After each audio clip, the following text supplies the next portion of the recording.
آج کا جو کلام ہے وہ جو ہمیں دیا گیا ہے وہ ہے تم ہی انہیں کھانے کو دو،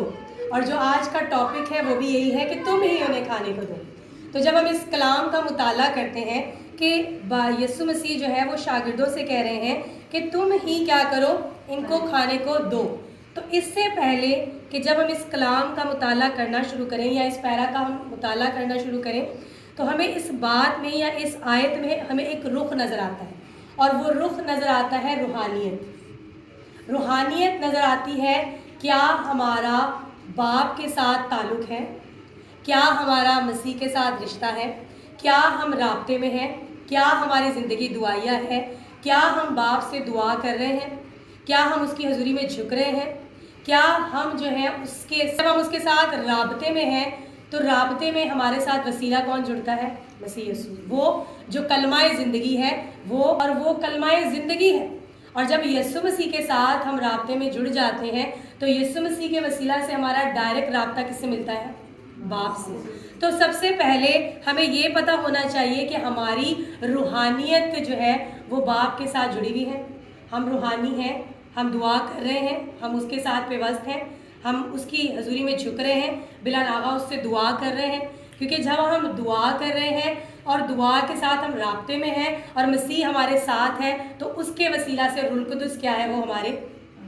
اور جب روح القدس ہمارے ساتھ ہے، روح القدس ہمارے اندر ہے، تو پھر ہم جو ہے وہ کلام کو نہ صرف سمجھ رہے ہیں بلکہ اس کی گہری باتوں کو کیا کر رہے ہیں، جان رہے ہیں۔ اب اس حوالے میں جو ایک بڑی بات ہمیں نظر آ رہی ہے کہ ایک بڑی بھیڑ جو ہے وہ کیا ہے، یسوع مسیح کے ساتھ ہے، چل رہی ہے، اور وہ کیا ہے، بھوکی ہے، وہ کلام کو سن رہی ہے، اس کے معجزات کو دیکھ رہی ہے، جو کام یسوع کر رہا ہے ان سارے کاموں کو وہ دیکھ رہی ہے، مگر وہ اس کے ساتھ ان کے ساتھ پیٹ بھی لگا ہوا ہے، اور وہ کیا ہے، وہ بھوکے ہیں، ویران جگہ پر ہیں۔ جب دل ڈھلنے لگا تو ان 12 نے آ کر اس سے کہا کہ بھیڑ کو رخصت کر کے چاروں طرف کے گاؤں اور بستیوں میں جا ٹکیں اور کھانے کی تدبیر کریں۔ اب وہ شاگرد کیا کر رہے ہیں، یسوع سے کہہ رہے ہیں کہ بھائی تو اس بھیڑ کو کیا کر، رخصت کر دے، اس بھیڑ کو رخصت کر دے تاکہ وہ جائیں اور کیا کریں، اپنے کھانے کے لیے کھانا جو ہے وہ مول لیں۔ اب یہاں ہمیں کیا ایک بات نظر آ رہی ہے کہ وہ یسوع سے کہہ رہی ہیں کہ وہ اپنا بندوبست ان کو کرنے دیں، پر یسوع نے یہاں ایک خاص بات کہہ رہے ہیں، اور وہ انہیں کیا کہہ رہے ہیں، وہ کہہ رہے ہیں کہ تم ہی انہیں کھانے کو دو۔ اب جو یہاں ہی ہے نا وہ بڑا معنی خیز ہے، ہی کا مطلب ہے اب تم نے ہی کرنا، اب برکت بھی تم سے ہی جاری ہوگی اور جو کام ہوگا وہ تم ہی نے کرنا ہے، اس کے ساتھ ایک اختیار دے دیا گیا۔ یہاں اس میں اگر بڑے اس سے آسان لفظوں میں کہوں تو حکمن بھی یسوع مسیح سے انہیں کیا کہہ رہے ہیں کہ اب تم نے ہی کرنا ہے، تم ہی انہیں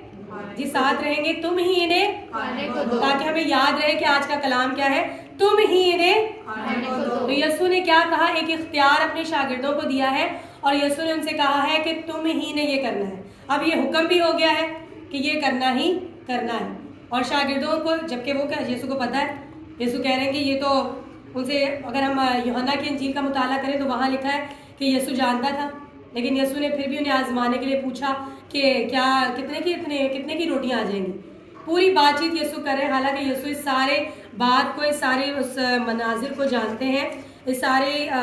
جو کنڈیشن ہے اس کنڈیشن کو یسوع جانتے ہیں کہ ان کے پاس نہ تو پیسے ہیں نہ اتنی چیزیں ہیں، لیکن پھر بھی ہے، لیکن وہ اختیار دے رہا ہے اور کہہ رہا ہے کہ تم ہی انہیں کھانے کو دو۔ اب یہاں سے کام شروع ہو رہا ہے کیونکہ حکم جاری ہو گیا ہے اور ذمہ داری دے دی گئی ہے، اختیار دے دیا گیا۔ اب یہاں پر ایک روحانی پہلو ہے، اور وہ روحانی پہلو آج ہم سیکھیں گے کہ وہ روحانی پہلو ہے کیا، اور وہ روحانی پہلو بہنوں وہ یہ ہے کہ یسوع مسیح ہمیں روحانی اعتبار سے سکھا رہے ہیں کہ جو کلیسیا کا استاد ہے یا کلیسیا کا رسول ہے یا کلیسیا میں مبشر ہے یا جو کلیسیا کو دیکھ رہا ہے، اس کی یہ ذمہ داری ہے کہ جس گھر میں خوراک، جو کلیسیا کے لوگ ہیں اس گھر میں جو خوراک آتی ہے اس خوراک کا بندوبست کیا کرنا ہے، خادم نے کرنا ہے، اور وہ کس طرح سے کرنا ہے، اس نے دعا کرنی ہے، اور جب وہ دعا کرے گا تو اس دی ہوئی روٹی پر باپ کی تو برکت جاری ہوگی۔ ہاللیلویا، ہاللیلویا۔ جب خادم دعا کرے گا